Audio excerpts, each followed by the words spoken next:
Good afternoon, ladies and gents. A little bit of a different video today. It's Sunday currently and I've not done much. So I thought instead what I'd do is I'd do a little bit of a Q&A. These are questions that I've been asked on TikTok by friends, by family members.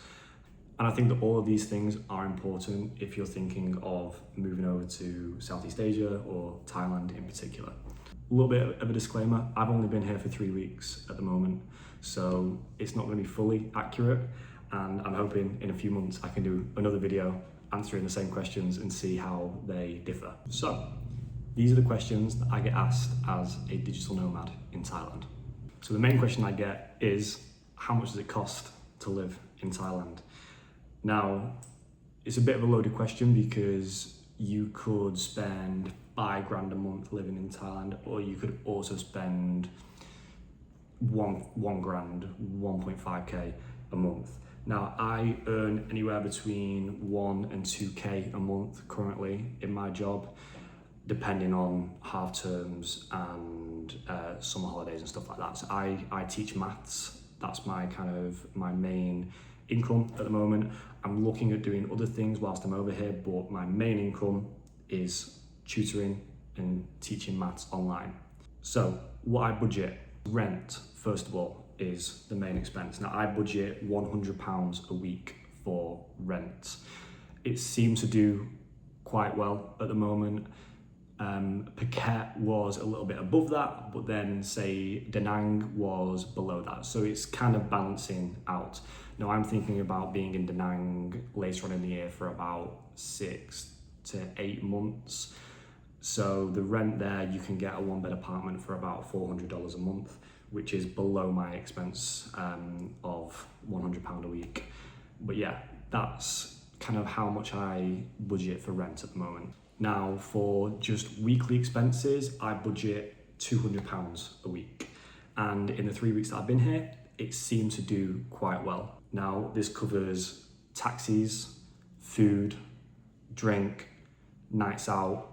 It doesn't cover excursions or kind of days, trips out. What I'm taking that from is a fun pot that I've got at the moment, aka money that I got from family members before coming out here, and the money from that pot goes towards days out for videos and vlogs like this.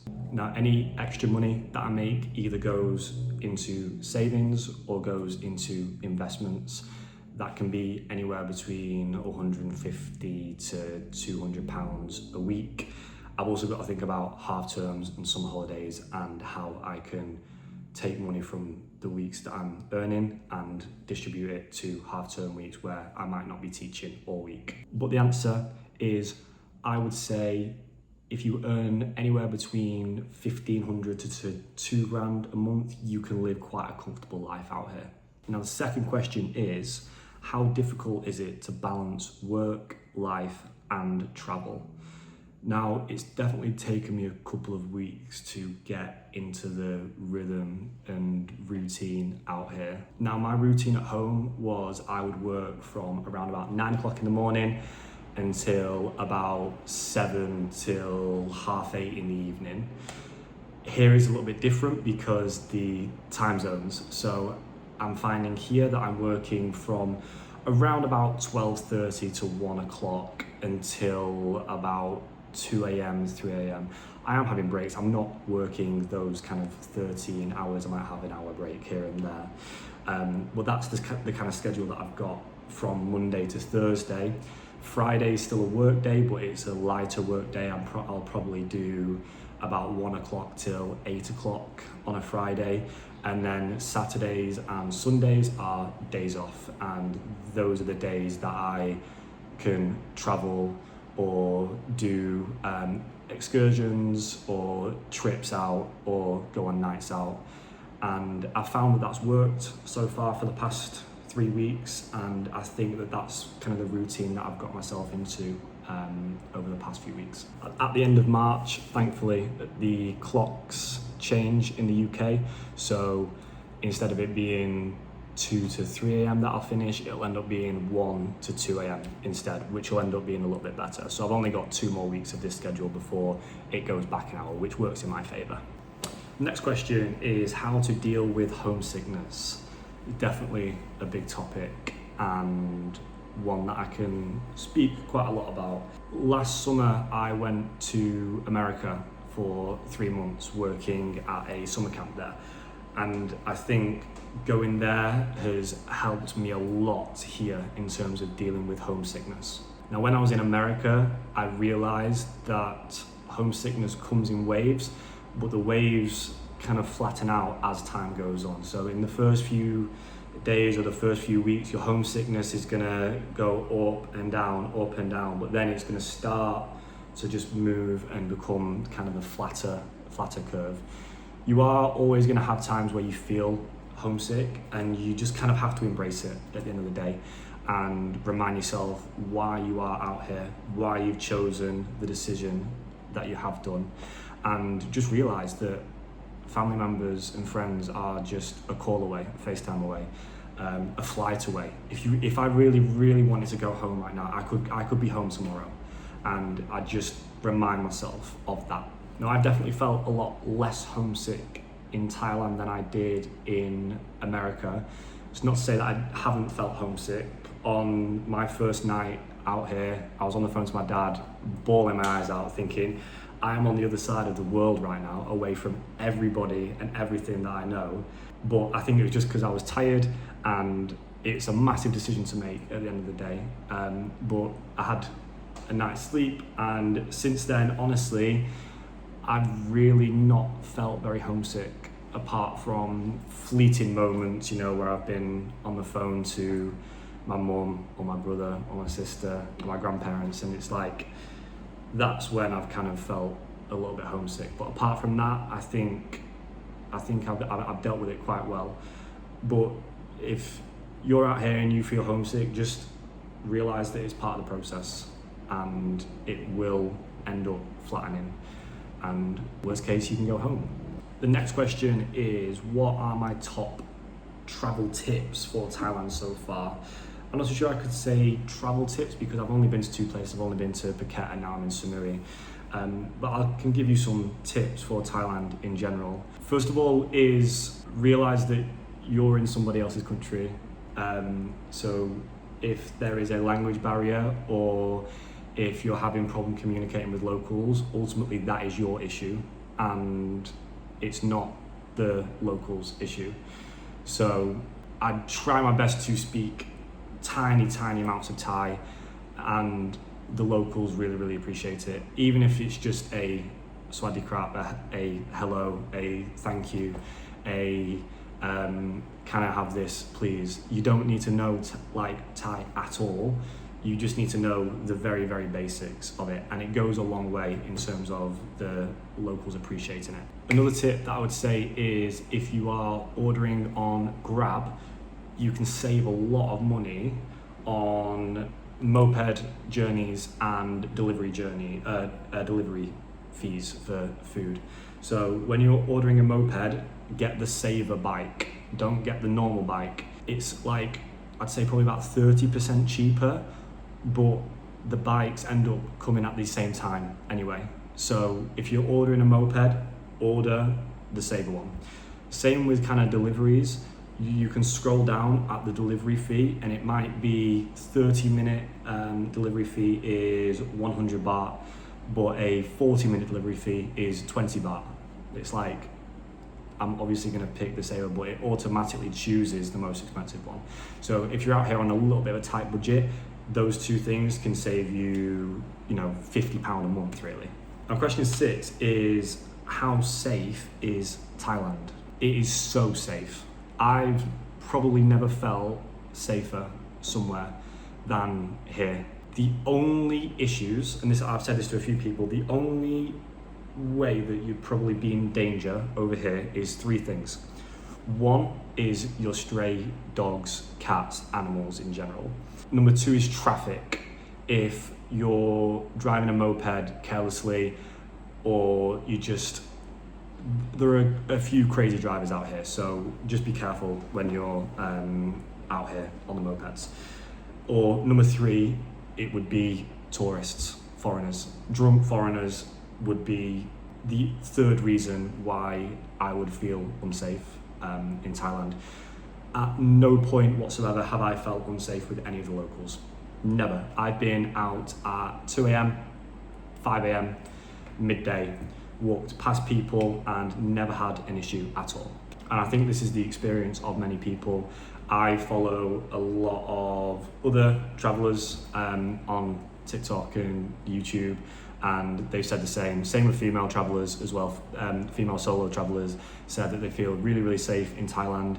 They said that they don't feel safe in places like Malaysia, apparently, but Thailand seems to be great.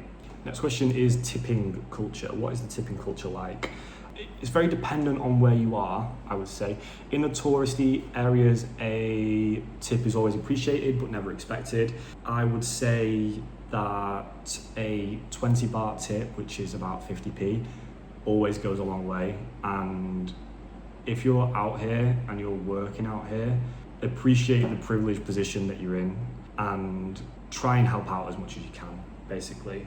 Like, I don't earn a lot of money, as I've said beforehand, but I try to help out as much as I can because I'm realising the privileged position that I am in.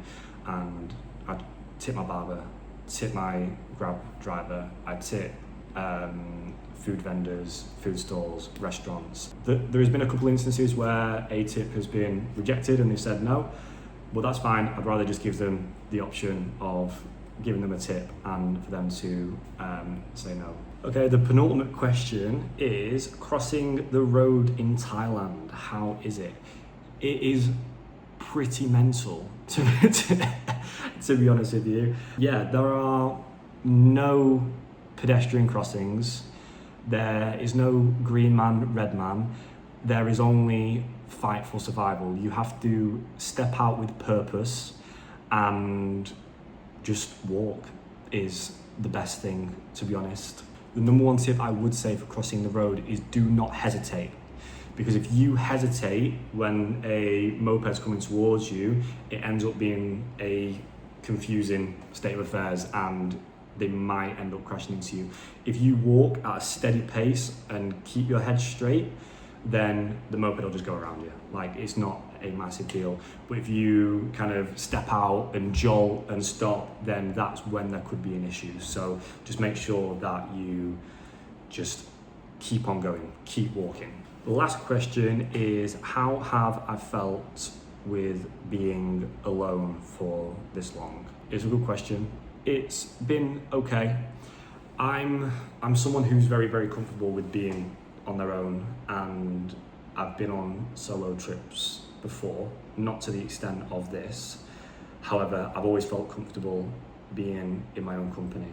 So it's definitely been probably easier for me than it would be for other people, I would say. However, what I would say is that there is a difference between being alone and lonely.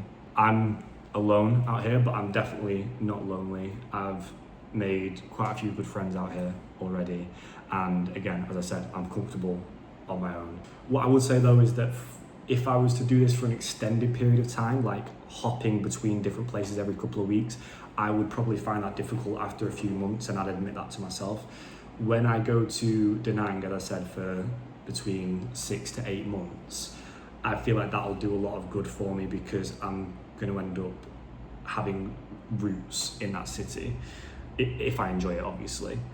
I think being in one place for an extended period of time is definitely going to be better for me because I can make extended friendships. I could maybe find a girlfriend out there, X, Y, and Z. And yeah, I think that is probably the best move for me for this year. So that is all of the questions. If you've got any more, comment them down below. And what I'll do is probably in a couple of months, I'll do the same kind of video and you'll see how the answers have changed after me being here for a few months instead of a few weeks. Now, I didn't do a vlog yesterday for Saturday, but I did record. So I've got about 6 minutes of footage coming after this, which was yesterday. Mate, I'm just about to hop in the shower. Look at this. That is huge. It's so much bigger than it looks. Oh my days. Now, when I imagined my life out here in Thailand, I think this was exactly it. Chilling on my balcony, got plants, greenery all over, F1 on, it's nice and warm, it's lovely temperature, it's like 27 degrees. And yeah, this, right now, this moment, is perfect. I'm guessing that today and tomorrow's vlog is going to be combined into one because it's 2 p.m. already and I've done niche so far. I was out I got back at like 5 a.m. last night with a good group of people who I was out with. But yeah, it just means that today's a little bit of a write-off. We'll have a little bit of a wander this evening, I think, for dinner. And might have that moped lesson, but it's been raining. It's been raining? Yeah. Are you being serious? It might be rearranged, but yeah, we'll see. Just a chill day, chill weekend. Roll last night's clips.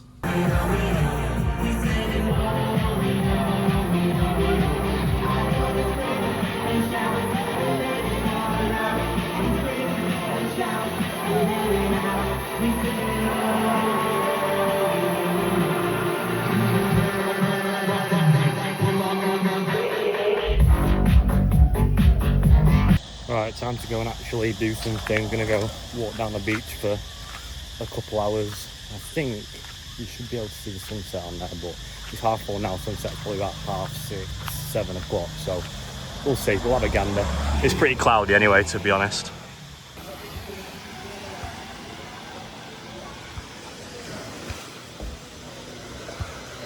I'm glad that I actually get to show you guys the beach in the day and not as a pitch black screen. So this is my Nam beach.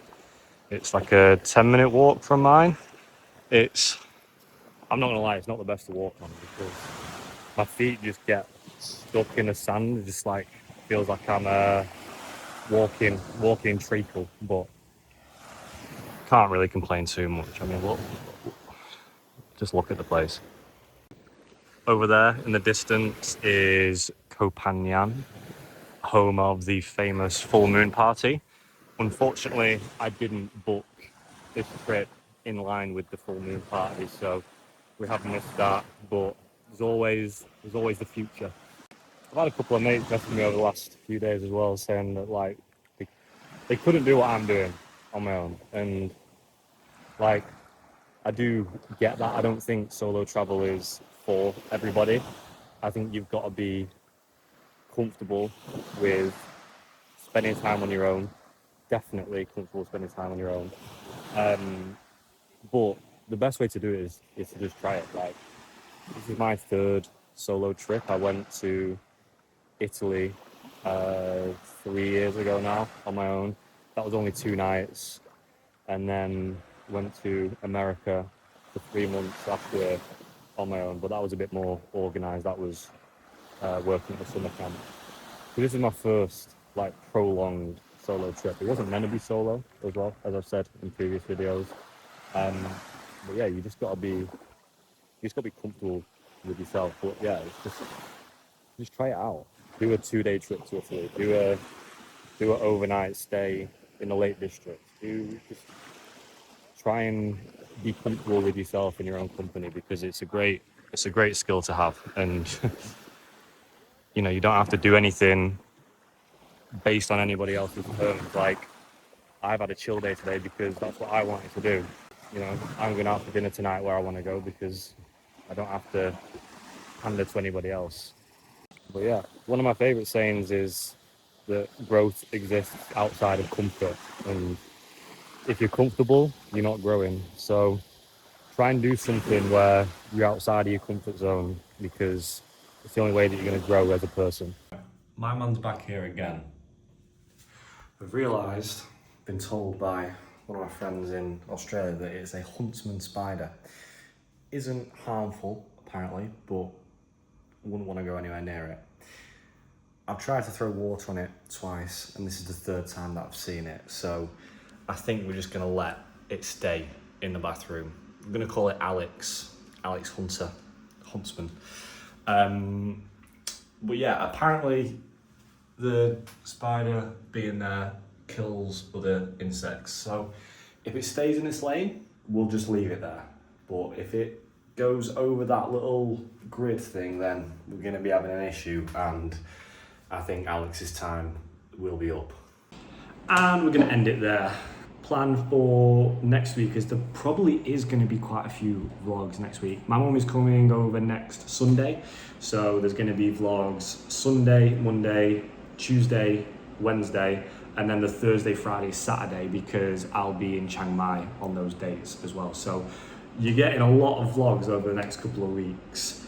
I'm not too sure if I'll do vlogs next Friday or Saturday, depends what I'm doing. I might do another video like this where we're just chatting, but yeah, I'll think about it.